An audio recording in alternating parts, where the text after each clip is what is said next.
I'm Mary Berry, and in this series I'll be celebrating the very best of my everyday cooking. Day-to-day cooking needn't be mundane. Even the simplest recipes can be a joy. I want to show you easy ways to transform dishes into something really special. From my recipes that stir fond memories. Welcome home, Mary. I'm here to stay. To my delicious ideas to feed the family. Not bad, is it? Very, very good. And my surprisingly easy showstoppers for when you want to show off.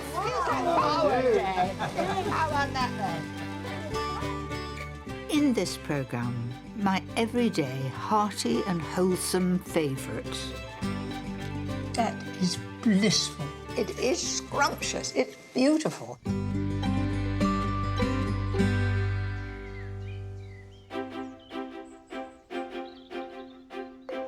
I love time at home in the garden, tending to the vegetables, being with my dogs, and enjoying fresh air. And after an invigorating day, I'm ready for dishes bursting with goodness. Nothing beats a wholesome, hearty supper.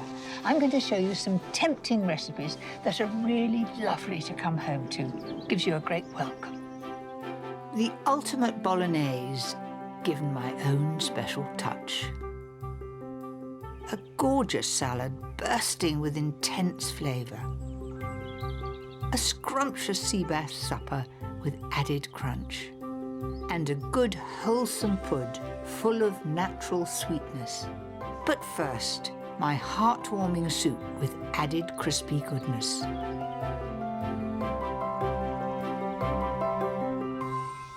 A hearty soup is a great everyday favourite, and I've got a wonderful idea that gives soup masses of extra flavour. First, celeriac. I just love it. It's similar to celery with a deliciously nutty overtone. I try to grow it at home. Ours is well behind. I brought some in. Don't laugh.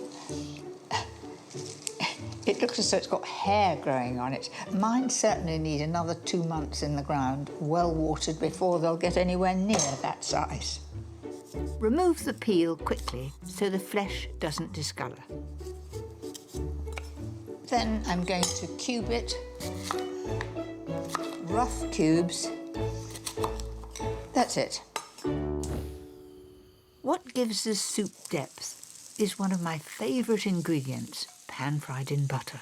In the pan here, I've got 6 rashers of pancetta. I've snipped it up into small pieces. It'll become crisp very quickly. Drain every bit of fat off that. Pop it on there. Save the crisp pancetta to top the soup, but it's a good tip to hang on to the wonderful flavour from the fat so it comes through in the soup itself. In goes onion, butter, and a cubed potato to give the soup its hearty texture. And then the crowning glory, that wonderful celeriac. You need about 750 ml of stock. Now the stock can be vegetable stock or it could be chicken stock. And of course, pepper and salt. Turn the heat down and then simmer those vegetables until they're tender. It'll take 15 or 20 minutes. While that simmers away, I'll show you what gives this a delicious, wholesome crunch. A different shaped crouton. So these are into little batons, as the chefs call them. These are fairly stale. Don't try and do it with fresh bread because it won't hold its shape. Toss them in olive oil and coat in poppy seeds. They give a very interesting finish. And for extra flavour, give them a sprinkle of parmesan and season them well. Then into the oven for 10 minutes, and you may need to give them a turn. An easy idea to spruce up a slice of bread. Well, to me, those look special, much more exciting than ordinary croutons. In the interest of science, I better just see if they're all right. You don't get much more crispy than that. I want the soup beautifully smooth, so I strain off the stock and puree the vegetables.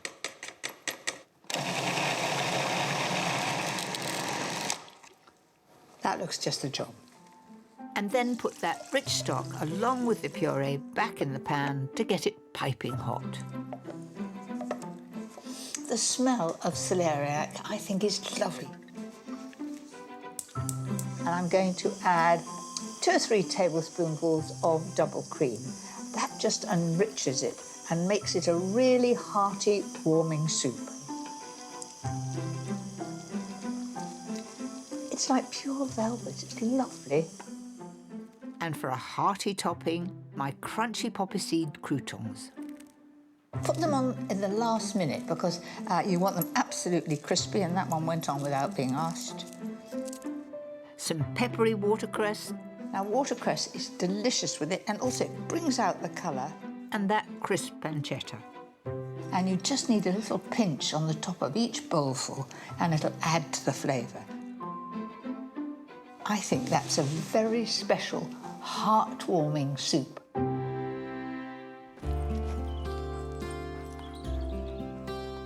There's something wholesome and satisfying about homegrown food. It always seems to taste better.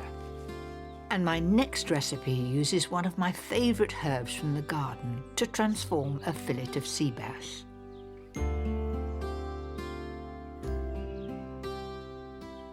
I'm going to make it a little more hearty and robust by adding a crumb crust.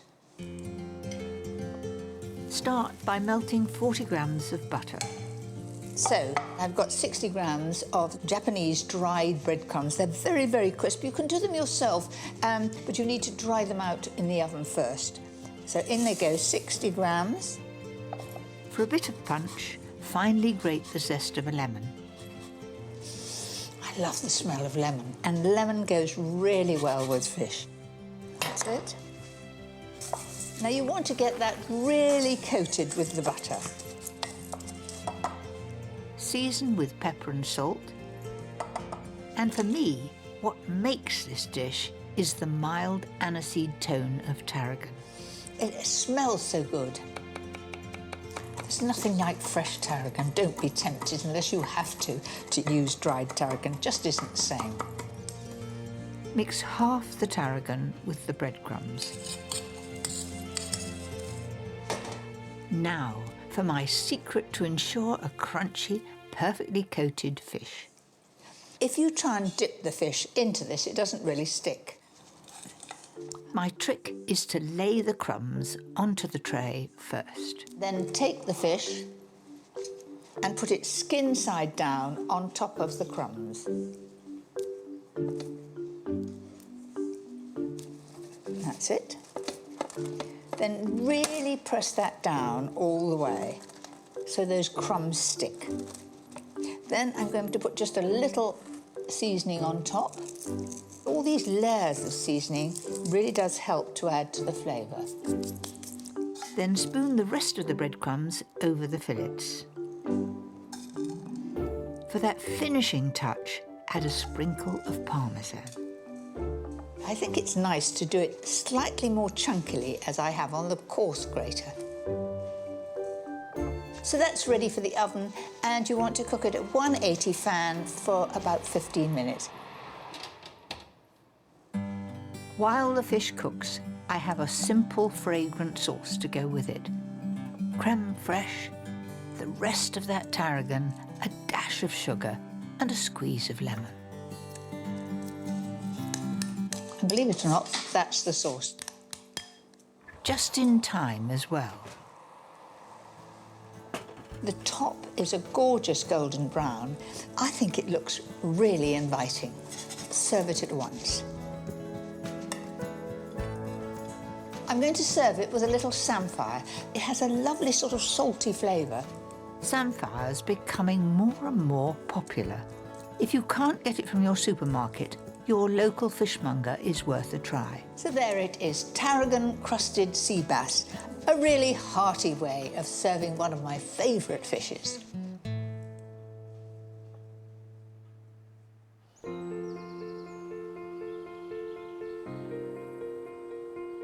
Brits are lucky that we can produce so many things that we love to use every day.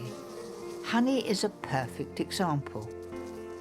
I've always dreamt of keeping bees, and I'm not alone. It's now one of Britain's fastest growing hobbies.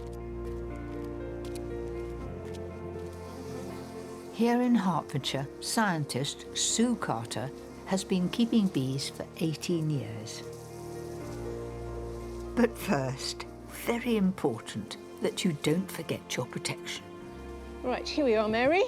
Your suit. So we've got two parts to it. There's the trousers. Right? Okay, there we go, over the head. And then it's just like getting into a jumper. Yeah, there we are. Gosh, I've got perfect vision. You can see everything that's going on, can't you? Yeah, you think that the mesh is going to stop No. you seeing, but You it can doesn't see at all. perfectly. And the last thing is a pair of gloves. Right, I feel kitted out. Right, We're all in. off we go. I'll follow you. If you don't have a big space like Sue, don't let that put you off. Beehives can be kept in smaller gardens. Just use the right precautions. What do I have to do with this? Help me by smoking the front of the entrance here. The smoke helps to calm the bees. They think they've got a forest fire coming and they feel sort of, ugh, and don't bother stinging you. We're going to take the roof off. There's hundreds of them. How much honey does one bee produce in its lifetime? Well, a bee has got a relatively short lifetime during summer. It's only about 6 weeks, and it will collect about 1/12 of a teaspoon of honey. Oh, gosh. Now, this here is what we call a super. There's a box at the bottom which we call the brood box, and on top of that is a wire grid called a queen excluder, because we don't want the queen laying brood in here. This is purely for the honey stores. But how many bees are in here? In total in the hive there's probably 40 to 50,000. 40 to 50,000. But if you lose all these in 6 weeks, where are the next lot coming from? Well, that's what the queen's doing down below. She's laying lots of eggs all of the time to replace the ones that we're losing. Somewhere in the region of 2,000 eggs a day. She's a busy bee, isn't she? She certainly is, yes. Whilst the queen bee is laying eggs, the female workers around her are turning the collected nectar into honey. Sue is keen to show me the queen, but with thousands of bees, she's not easy to find. No? No, not there. She's not there either. Ah, I see her. You see her, I don't. Come on, point her out to me. She's here. Oh, yes. She's certainly the centre of attraction. She's much longer bodied and sort of slightly broader stripes. There she is. Beekeepers only collect honey from their hives twice a year, so you need to be patient if you're doing it at home. Okay, off we go. You should see the back of you. You're covered in bees. So are you. Am I? Oh, We'll shake our suits off. go back home, all of you.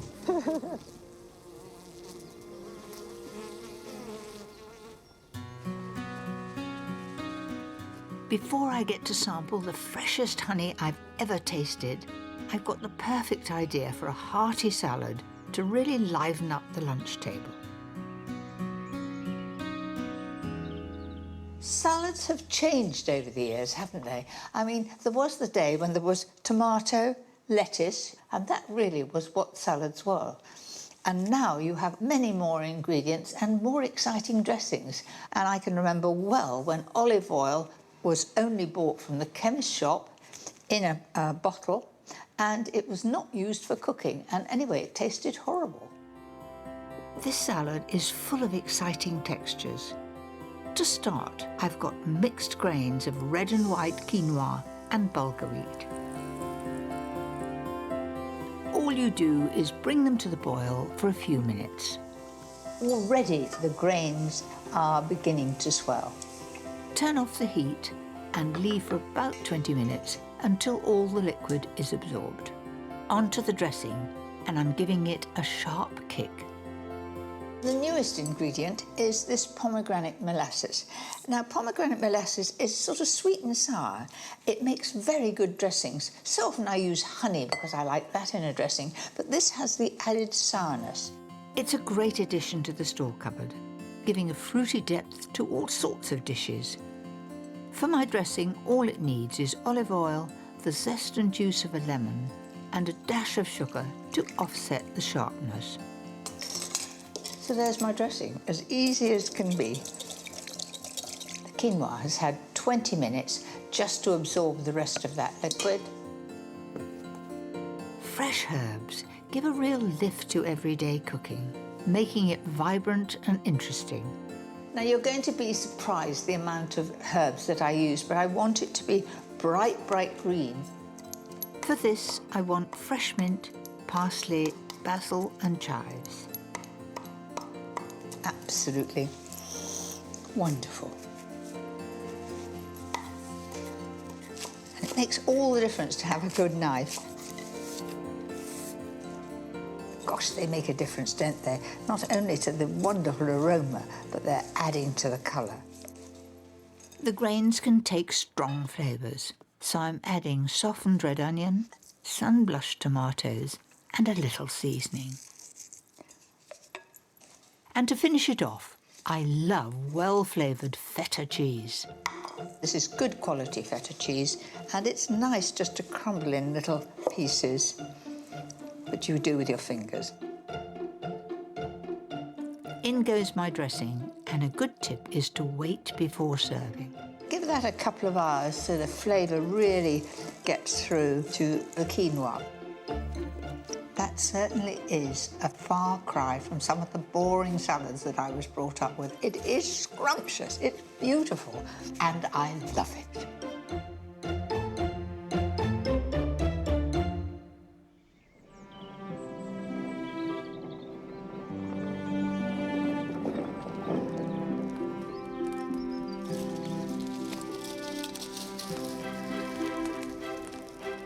Nothing beats a hearty supper when you've worked up an appetite. And my next recipe is my delicious version of one of our nation's go-to dishes. We Brits cook bolognese more than any other meat recipe, so here goes. Every good bolognese begins with the very important trinity of onion, celery and carrot. So I'm just sort of sweating those off. Keep on a high heat and stir to stop them sticking to the pan. Next, I'm going to add the meat, and I've got 500 grams of beef and 500 grams of pork. Having the two meats mean you get a wonderful deep flavour, and it's what the Italians do. To begin with, the meat often sticks together. That's why I'm using 2 spatulas. Still on a high heat, let the meat get beautifully browned. To give it some intensity, add 3 cloves of crushed garlic and 3 tablespoons of sun-dried tomato paste. I'm going to judge it. I like sun-dried tomato paste. It's rich and flavoursome. In goes 200 ml of good stock, a can of chopped tomatoes, That helps to give a bit of texture. and 500 grams of passata. I'm going to give that a good stir and let it bubble up. And then 3 tablespoons of fresh thyme. And I almost forgot a very important ingredient, the wine. White or red, whatever you've got to hand. Though I really prefer to add white. There's never any left in our household. I might even have to open a bottle specially. 150 ml of wine. That's it, back in the fridge, and we'll enjoy it later. Lastly, a few bay leaves and season well. Most people cook bolognese on the hob, but I have a good tip that will make the most tender, deeply flavoured bolognese you have ever tasted. The total cooking time of this is 2 hours. I like to do it in the oven. It's a slow-cooked ragu bolognese sauce, and it really does bring out the flavour of all the ingredients. I do it at 140 fan.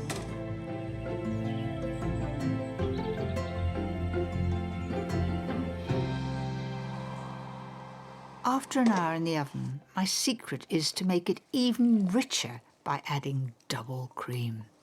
Don't worry, it doesn't curdle or do anything like that, it just enriches it. And what I want to end up with is a fairly thick mixture. So I'm putting it back in the oven without the lid on for the last hour, and it will gently simmer away. The Italian way isn't to serve a robust meat sauce with a skinny pasta like spaghetti. For the perfect pairing, choose a thicker shape like pappardelle.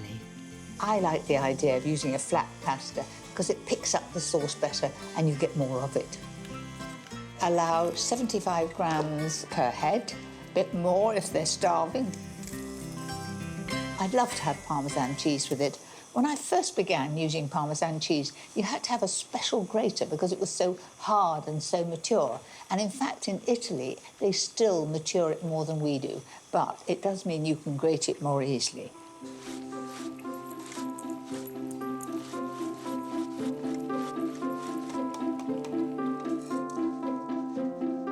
After 2 hours, the meat will have soaked up all those rich flavours and it'll melt in the mouth. This is just what I wanted to happen. It's reduced, it's quite a thick mixture, and it's a perfect colour. Over the top. And another one. That's it. And then a little bit of Parmesan, when you serve it, just gently sprinkled over the top. I can quite understand how bolognese is one of our great British everyday favourites. It's certainly one of mine.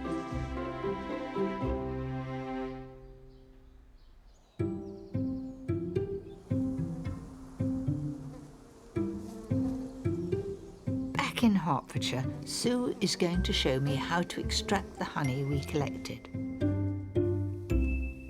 So, Sue, we've got these frames. How do we get the honey out of here? You're going to take your knife and you're going to gently take this wax off the top. So I'm going to shave off. Yeah. Rather like as though it was Parmesan. Yes. Right. The bees store the honey inside the honeycomb and seal it with wax to keep it fresh. Once the wax is off, we can separate the runny honey from the comb. You're doing well. Well, I'm quite used to cutting a Victoria sandwich in half.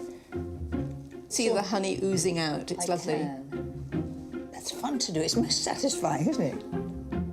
I have to say, you're doing a very good job. Most people, when they do it first time... What do they do? Well, they dig so much more into the comb.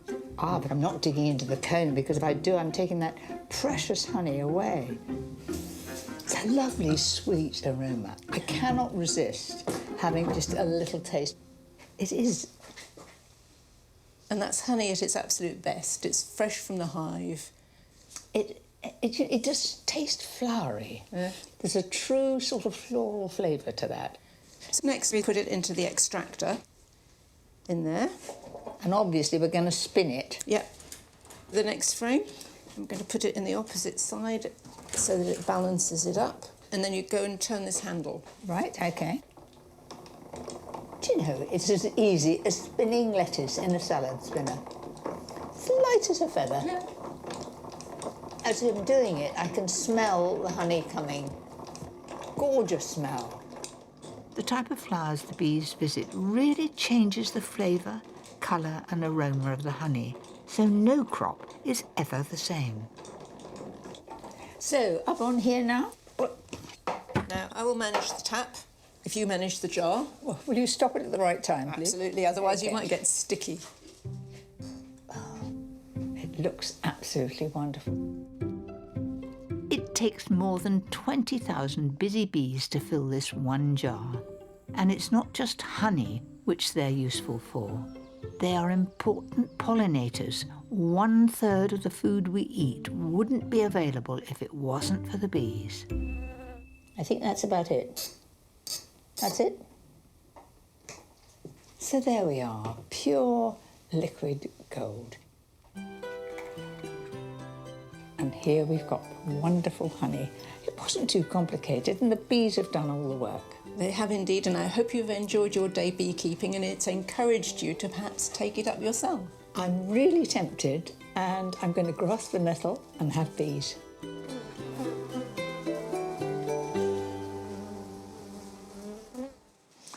I did enjoy my day with Sue learning all about honey, and I've come back with my little pot of gold.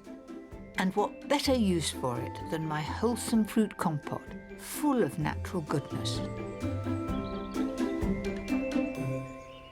So for my rosy red fruit salad, I'm going to make a coulis from raspberries. I've got some quite nice raspberries here, and I'm going to use half of them as a coulis and half I'll put in the fruit compote. Making a coulis couldn't be simpler. Use a blender or processor and add a good helping of icing sugar.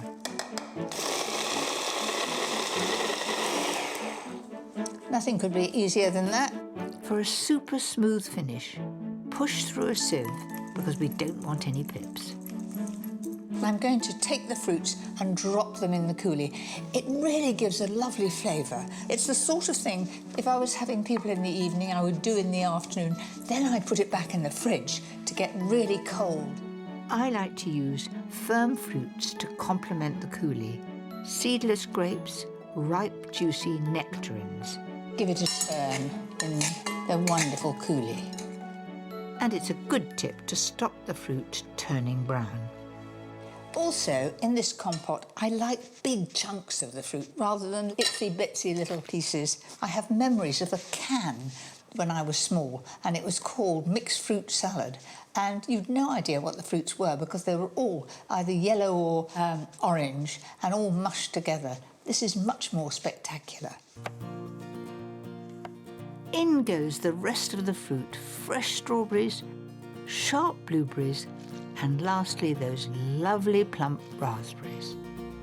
Nothing goes better with a fruit compote than a hearty helping of yoghurt. I've got a big pot of Greek-style yoghurt. That's the extra rich one and the very creamy one. And then the jewel in the crown, my wonderful golden honey. I've got it off. 2 generous spoons of this lovely honey. Look at that. That's it. Of course, honey, we're told, has great healing properties. There's absolutely nothing wrong with me, but I'm very happy to be healed with a nice quantity of honey in here.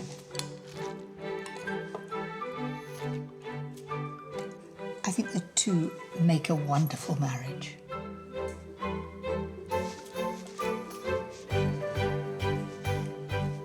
That is blissful. I can think of nothing else I would like more right now, except another dip. Don't tell a soul.